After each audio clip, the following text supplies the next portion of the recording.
ಏಮ್ಸು ಇಲ್ಲ, ಜಿಪ್ಮರು ಇಲ್ಲ. ನಾನು ಆಯುರ್ವೇದ ಸೇರ್ತೀನಿ. ಏನು ಆಲ್ ಇಂಡಿಯಾ ರ್ಯಾಂಕ್ ಬಂದು ಆಯುರ್ವೇದ ಸೇರ್ತೀಯ? ಇದು ನನ್ನ ಬಾಲ್ಯದ ಕನಸು. ಈ ಕನಸನ್ನ ನನಸು ಮಾಡ್ಬೇಕಂತಾನೆ ನಾನು ಇಷ್ಟು ಕಷ್ಟಪಟ್ಟು ಓದಿದ್ದು. ನೀ ಆಯುರ್ವೇದ ಸೇರ್ತೀನಿ ಅಂತ ನಿಮ್ಮ ಅಪ್ಪಗೆ ಏನಾದ್ರು ಗೊತ್ತಾದ್ರೆ ಗಂಧದ ಗುಡಿ ಬೆಳ್ತದ ಗುಡಿ ನಾನು ಒಪ್ಪಿಸ್ತೀನಿ. ಎಷ್ಟೇ ಆದ್ರೂ ನಮ್ಮಪ್ಪ ನಂಗೆ ಯಾವತ್ತೂ ಯಾವುದಕ್ಕೂ ಇಲ್ಲ ಅಂದಿಲ್ಲ. ಆಯ್ತಪ್ಪ ಸರಿ, ಮನೇಲಿದೆ ನಡಿ. ಮಾನ ಮಗ ಹೋಗೋಣ. ಗಂಧದ ಗುಡಿ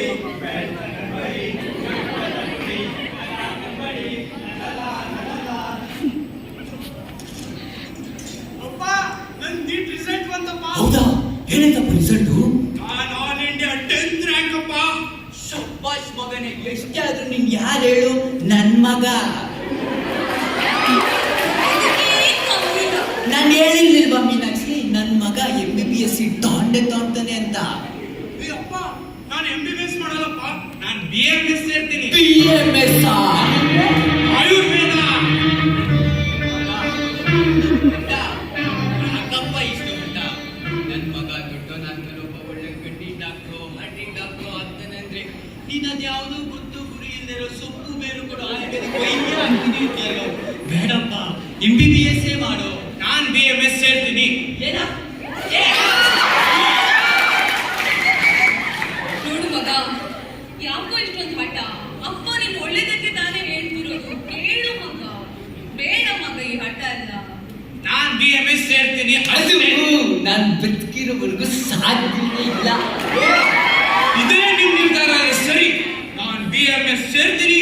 BMS ಮುಗಿಸಿದ ಮೇಲೆ ನಾನು ಈ ಮನೆಯಲ್ಲಿ ಕಾಲಿಡೋದು. ಮೀನಾಕ್ಷಿ ನಾವದು ಚಂದಾಪಟ್ಟೆ. ಮೀನಾಕ್ಷಿ ಎಂತ ನಮಗೆ ಚಂದಾಪಟ್ಟೆ. ಕೇಳೋದಕ್ಕ ನಾವು ಓದಿಸಿದ್ದು, ಸಾಕಿದ್ದು, ಬೆಳೆಸಿದ್ದು. ತಪಸ್ಸು ಮಾಡಿ ಪಡಿಬೇಕಿಂತ ಮಕ್ಕಳನ್ನ ತಪಸ್ಸು ಮಾಡಿ ಪಡಿಬೇಕು.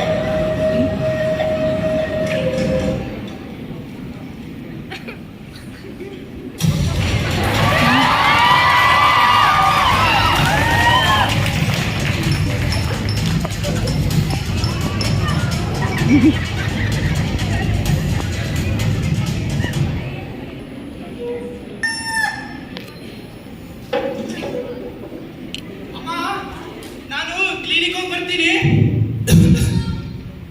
ಮಗ, ಯಾಕೋ ಬೆಳಗ್ಗೆಯಿಂದ ಸ್ವಲ್ಪ ಜ್ವರ ಕಣು. ಪ್ಯಾರಾಸಿಟಮಾಲ್ ಮಾತ್ರೆ ತಗೊಂಬರಪ್ಪ. ಹೇ, ಇದಕ್ಕೆ ಪ್ಯಾರಾಸಿಟಮಾಲ್? ಏ ಅಮ್ಮ, ಅಲ್ಲಿ ಅಮೃತ ಇಷ್ಟ ಇದೆ ಅಲ್ಲ, ಅದ್ರ ಜೊತೆ ನೀರು ಬೆರೆಸ್ಕೋಣ ಅಮ್ಮ. ಏನಂದೆ? ರೇಡಿಯೋಪ್ಲಾಸ್ಟಿಕ್ ಬೈಪಾಸ್ ಸರ್ಜರಿ ಮಾಡಿ ಮರಣವನ್ನೇ ಪೆಟ್ಟಿನಿಂದ ಕಲ್ಲಾದರೂ ಲೇಸರ್ ಥೆರಪಿಯಿಂದ ಪುಡಿ ಮಾಡಿ ನಿಂತ ಸಾಹಸಿ. ಜ್ವರ ಬಂದ್ರೆ ಡೋಲೋ 650, ನೆಗಡಿ ಆದ್ರೆ ಸಿಟ್ರಿಸಿನ್, ಹೊಟ್ಟೆ ಊರಿಗೆ ಲ್ಯಾಂಟ್ಯಾಕ್. ಇಡೀ ಸೃಷ್ಟಿಕರ್ತನ ಸೃಷ್ಟಿಯೇ ಈ ಆಜ್ಞೆಯನ್ನು ಪಾಲಿಸುತ್ತಿರುವ ಜನ್ಮ ಕೊಟ್ಟ ಮಗ. ಕಷಾಯ ಕುಡಿ ಎನ್ನುವರೆ ಇದು ಒಂದು ಬದುಕೆ. ಏ ಆಯ್ತಪ್ಪ, ಹೋಗಿ ಪ್ಯಾರಾಸಿಟಮಾಲ್ ತರ್ತೀನಿ. ಈ ಮನೆ ನೆಮ್ಮದಿನಲ್ಲ. ಕಾಫಿ ತಗೊಂಬ. ಯಾಕೆ ಇಷ್ಟೊಂದು ಕೋಪ? ಅವನು ಹೇಳಿ ಸ್ವಲ್ಪ ಕೇಳ್ಬೋದಲ್ಲ? ಕೇಳ್ತ ಕಾಫಿ ತಗೊಂಬ.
ನೋಡಮ್ಮ, ಇವರಿಗೆ BP ಜಾಸ್ತಿ ಆಗಿ ಬ್ರೈನ್ ಕ್ಲಾಟ್ ಆಗಿ ಸ್ಟ್ರೋಕ್ ಆಗಿದೆ. ಒಂದು ಚಿಕ್ಕ ಸರ್ಜರಿ ಇದೆ, ಮಾಡಿದ್ರೆ ಸಂಪೂರ್ಣ ಗುಣ ಆಗುತ್ತೆ. ಸರಿ ಡಾಕ್ಟ್ರೇ, ಸರಿ.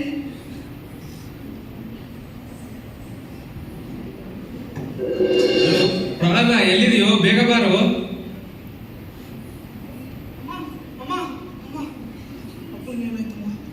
ಗೊತ್ತಿಲ್ಲ ಮಗ, ಅದೇನೋ BP ಜಾಸ್ತಿ ಆಗಿ ತಲೆಲೆಲ್ಲ ಕ್ಲಾಟ್ ಆಗಿ ಈಗ ಆಪರೇಷನ್ ಮಾಡ್ತಿದ್ದಾರೆ ಮಗ. ನೋಡು ಮಗ. ನೀನೇನ್ ಚಿಂತೆ ತಗೋಬೇಡ, ನಾನೀಗ ಬಂದಿದ್ದೀನಿ, ಎಲ್ಲ ಸರಿ ಹೋಗ್ತದೆ.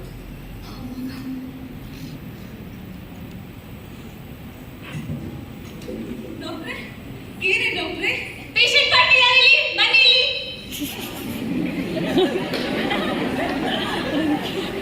ನೋಡಮ್ಮ, ನನ್ನ ಕೈಯಿಂದ ಎಷ್ಟಾಗಿದೆ ಅಷ್ಟು ಪ್ರಯತ್ನ ಪಟ್ಟಿದ್ದೇನೆ. Complete clot ತೆಗೆಯಕ್ಕಾಗಿಲ್ಲ. ಮಾತ್ರೆ ಮೆಡಿಸಿನ್ ಗುಳಿಗೆ ಬರೆದು ಕೊಡ್ತೇನೆ. ಮಾತ್ರೆ ಗುಳಿಗೆ ಮೆಡಿಸಿನ್ ಬರೆದು ಕೊಡ್ತೇನೆ. ಇದರಿಂದ ಕಡಿಮೆ ಆದ್ರೂ ಆಗ್ಬೋದು. ಅವ್ರು ಎಷ್ಟು ದಿನ ಹೇಳ್ತಾರ ಅಷ್ಟು ದಿನ ಚಂದ ನೋಡ್ಕೊಳ್ಳಿ. ಸರಿ ಡಾಕ್ಟರ್.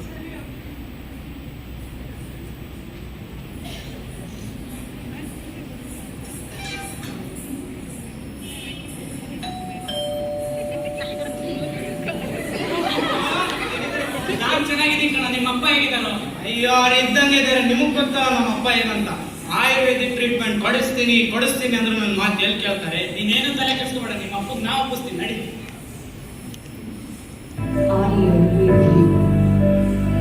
ಬಾವ, ಹೇಗಿದ್ಯಾ ಬಾವ? ಇದು ಯಾವ್ದು ಟ್ರೀಟ್ಮೆಂಟ್ ವರ್ಕ್ ಆಗ್ತಿಲ್ಲ ಬಾವ. ನಿನ್ ಮಗನ್ ಮಾತು ಕೇಳು, ಆಯುರ್ವೇದಿಕ್ ಟ್ರೀಟ್ಮೆಂಟ್ ತಗೋ. ಕಿತ್ಲಿ ಗಿಡ ಮದ್ದಲ್ಲ ತರ ಯಾಕೆ ಮಾಡ್ತಿದ್ಯಾ? ಇದು ಒಂದು ಪ್ರಯತ್ನ ಮಾಡಿ ನೋಡು. ಅಯ್ಯೋ ಬಿಡಿ ಮಾವ, ಇವ್ರಿಗೆ ಎಷ್ಟು ಹೇಳಿದ್ರು ಅಷ್ಟೇ. ಮಗನ್ ಮಾತು ಕೇಳ್ತಿದ್ರೆ ಇವತ್ತು ಈ ಪರಿಸ್ಥಿತಿ ಬರ್ತಾನೆ ಇಲ್ಲ. ಅಪ್ಪ, ಆಯ್ತಪ್ಪ, ನಿನಗೆ ನನ್ನ ಮೇಲೆ ನಂಬಿಕೆ ಅಲ್ಲಲ್ಲ. ಸರಿ, ನಾನು ನಮ್ಮ ಗುರುಗಳ ಹತ್ರ ಕರ್ಕೊಂಡು ಹೋಗ್ತೀನಿ. ಅವಾಗಾದ್ರೂ ನಿಮಗೆ ಟ್ರೀಟ್ಮೆಂಟ್ ಸಿಗುತ್ತೆ. ಪ್ಲೀಸ್ ಅಪ್ಪ, ಬನ್ನಿ ಅಪ್ಪ ನನ್ನ ಜೊತೆ. ಒಂದ್ಸಲಿ ನಂಬಿ ಅಪ್ಪ ನನ್ನನ್ನು.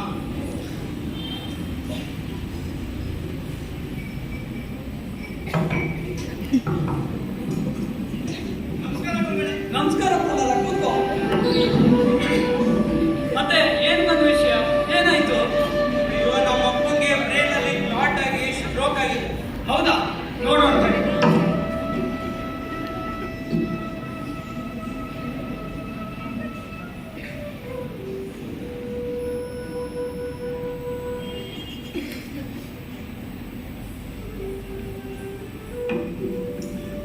ಇದು ಒಂದೆರಡು ದಿನದಲ್ಲಿ ಗುಣ ಆಗೋ ಕಾಯಿಲೆ ಅಲ್ಲ. ನೀವು ಸ್ವಲ್ಪ ಧೈರ್ಯದಿಂದ ನಮ್ಮ ಮೇಲೆ ನಂಬಿಕೆ ಇಟ್ಕೊಂಡಿರ್ಬೇಕು. ಚಿಕಿತ್ಸೆಯನ್ನ ನಾವು ಶುರು ಮಾಡೋಣ ಎಂದಿನಿಂದಲೇ. ಧೈರ್ಯದಿಂದ ನೀವು ಇದ್ರೆ ಖಂಡಿತ ಗುಣ ಆಗೇ ಆಗತ್ತೆ. ನಿಂಗೆ ಇದೆಲ್ಲ ಗೊತ್ತಿದೆಯಲ್ಲ ಪ್ರಹ್ಲಾದ, ಎಷ್ಟು ತಡ ಮಾಡಿದೆ ಬರ್ಬೇಕಾದ್ರೆ. ಅಯ್ಯೋ, ನಮ್ಮ ಅಪ್ಪಂಗೆ ಎಷ್ಟು ಹೇಳಿದೆ ನಾನು, ಆಯುರ್ವೇದಿಕ್ ಟ್ರೀಟ್ಮೆಂಟ್ ಟ್ರೈ ಮಾಡಿ ಅಂತ. ಆದ್ರೆ ಅವರಿಗೆ ಇದ್ರ ಮೇಲೆ ನಂಬಿಕೆನೇ ಇಲ್ಲ. ಛೇ, ಇವತ್ತಿಂದ ಒಂದು 15 ದಿನದ ಟ್ರೀಟ್ಮೆಂಟ್ ಶುರು ಮಾಡೋಣ, ಖಂಡಿತ ಗುಣ ಆಗ್ತಾರೆ. ಸರಿ ಡಾಕ್ಟರ್.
ಈಗ ಹೇಗಿದ್ದೀರಪ್ಪ? ಇವಾಗ ಆರಾಮ್ ಅನಿಸ್ತಿದೆ ಮಗ. ಈ ಆಯುರ್ವೇದ, ಈ ಕಷಾಯ, ಈ ಚೂರ್ಣಗಳು ಯಾವುದು ವರ್ಕ್ ಆಗ್ತೈತೆ ಅಂತ ತಿಳ್ಕೊಂಡಿದ್ದೆ. ಆದ್ರೆ ನಾನು ತಿಳ್ಕೊಂಡಿದ್ದು ಎಲ್ಲ ತಪ್ಪು ಅಂತ ನಂಗೆ ಇವಾಗ ಅರ್ಥ ಆಗ್ತಿದೆ. ನನ್ನ ಕ್ಷಮಿಸ್ಬಿಡಪ್ಪ. ಅಪ್ಪ, ಇದು ಬರೀ ನಿಮ್ಮ ದೃಷ್ಟಿಕೋನ ಮಾತ್ರವಲ್ಲ, ಈ ಆಧುನಿಕ ಜಗತ್ತಿನಲ್ಲಿ ನಮ್ಮ ಆಯುರ್ವೇದ ಚಿಕಿತ್ಸಾ ಪದ್ಧತಿಗಳ ಅರಿವು ಕಡಿಮೆ ಆಗುತ್ತಿದೆ. ಹೌದು, ಅಂಗೈಯಲ್ಲೇ ಮದ್ದು ಹಿಡ್ಕೊಂಡು ಆರೋಗ್ಯಕ್ಕೆ ಊರೆಲ್ಲ ಹುಡುಕಿದ್ರು ಅನ್ನೋ ಹಾಗೆ ನಮ್ಮದೇ ಸಂಸ್ಕೃತಿಯ ಪ್ರತೀಕವಾದ ಆಯುರ್ವೇದದಂತಹ ಮಹಾಶಾಸ್ತ್ರಜ್ಞಾನ ನಮ್ಮ ಹತ್ರನೇ ಇದ್ರು ಅದನ್ನು ಸರಿಯಾಗಿ ಅರಿಯದೆ ಅಜ್ಞಾನಿಗಳಾಗಿ ನಮ್ಮ ಆರೋಗ್ಯವನ್ನು ನಾವೇ ಹಾಳು ಮಾಡ್ಕೊಳ್ತಾ ಇದ್ದೀವಿ. ಹೌದು, ನೀವು ಹೇಳುವುದು ನಿಜ. ಅಪಾಯ ಬರೋದಕ್ಕಿಂತ ಮೊದಲು ಅದನ್ನು ತಡೆಗಟ್ಟುವುದು ಜಾಣತನ. ನಮ್ಮ ಆಯುರ್ವೇದದಲ್ಲಿ ಹೇಳಿರುವುದು ಇದನ್ನೇ, ಸ್ವಸ್ಥಸ್ಯ ಸ್ವಾಸ್ಥ್ಯ ರಕ್ಷಣಂ ಆತುರಸ್ಯ ವಿಕಾರ ಪ್ರಶಮನಂ. ಅಂದರೆ ಆರೋಗ್ಯವಂತ ವ್ಯಕ್ತಿಯ ಆರೋಗ್ಯವನ್ನು ಕಾಪಾಡುವುದು ಹೇಗೆ, ರೋಗಿಯ ರೋಗ ಗುಣ ಮಾಡುವುದು ಹೇಗೆ ಅಂತ ಆಗಿದೆ. ಆರೋಗ್ಯವಂತ ವ್ಯಕ್ತಿಯ ಆರೋಗ್ಯ ಕಾಪಾಡಲು ದಿನಚರ್ಯ, ಋತುಚರ್ಯ, ನಿದ್ರೆ, ಆಹಾರ ಕ್ರಮಗಳು ಮೊದಲಾದವುಗಳನ್ನು ನಮ್ಮ ಆಚಾರ್ಯರು ಸಂಹಿತೆಯಲ್ಲಿ ಆಧಾರ ಸಹಿತವಾಗಿ ಉಲ್ಲೇಖಿಸಿದ್ದಾರೆ. ನಮ್ಮ ಅಜ್ಞಾನದಿಂದಲೋ, ಉದಾಸೀನದಿಂದಲೋ, ಸೋಮಾರಿತನದಿಂದಲೋ ನಮ್ಮ ಆರೋಗ್ಯವನ್ನು ನಾವೇ ನಮ್ಮ ಕೈಯಾರೆ ಹಾಳು ಮಾಡಿಕೊಂಡು ಆಯುಷ್ಯ ಕೆಡಿಸಿಕೊಳ್ತಾ ಇದ್ದೇವೆ. ಡಾಕ್ಟ್ರೇ, ನಾನು ಇನ್ಮೇಲೆ ಆಯುರ್ವೇದನೇ ಫಾಲೋ ಮಾಡ್ತೀನಿ. ನನ್ನ ಸುತ್ತಮುತ್ತ ಇರೋ ಜನಕ್ಕೂ ಆಯುರ್ವೇದ ಫಾಲೋ ಮಾಡೋಕ್ಕೆ ಹೇಳ್ತೀನಿ. ಪ್ರತಿನಿತ್ಯ ಪ್ರತಿದಿನ ನಮ್ಮ ಜೀವನ ಶೈಲಿಯಲ್ಲಿ ಆಯುರ್ವೇದದ ತತ್ವಗಳನ್ನು ಅಳವಡಿಸಿಕೊಂಡು ಸ್ವಸ್ಥರಾಗಿರೋಣ, ಸ್ವಸ್ಥ ದೇಶವನ್ನು ಕಟ್ಟೋಣ. ಹರ್ ಘರ್ ಹರ್ ದಿನ್